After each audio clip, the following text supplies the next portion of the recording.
The governor saying in stops across the state this week he has saved taxpayers more than $1 billion. But is it simply too good to be true? Political reporter Jessica Arp crunches the numbers in tonight's reality check.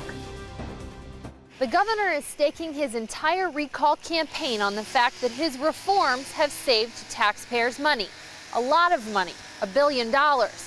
In fact, while the governor is correct, there have been some substantial savings.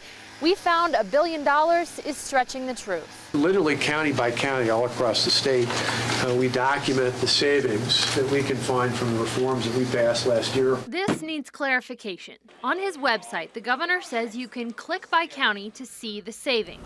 The first thing you'll note, for all the local pension savings, they cite a Fiscal Bureau memo from March of last year. It estimates pension contributions would potentially save around $464 million. But it's an estimate, not actual savings.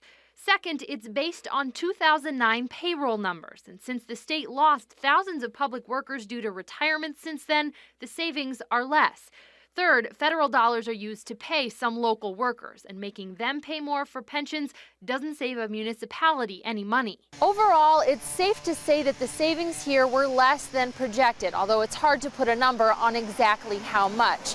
Then there's the local health care savings, which the state says in a memo may be in the range of $300 million. But even the governor admits it's hard to pinpoint because the health care changes weren't the same across the board. On the website, the governor shows off media reports which quantify pension and health care savings. But you should know the governor is taking credit for any savings reached in collective bargaining contracts negotiated before Act 10 was in effect. For example, the city of Madison and Madison School District both reached contracts before Act 10 was passed, getting concessions from their employees at a savings of about $28.5 million between the two.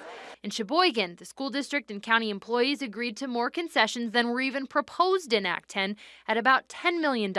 We found at least 70 districts or communities who agreed to contracts before Act 10 for savings of at least $217 million achieved through bargaining.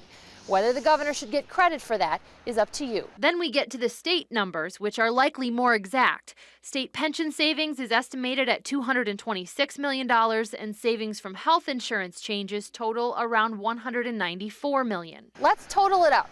Is it working to the tune of $1 billion? The state says it saved about $420 million through pension and health care changes, numbers that are reflected in the state budget. But it's guesstimating on the rest and taking credit for bargain savings because of the threat of their law. I'm Jessica Arp with this News 3 Reality Check.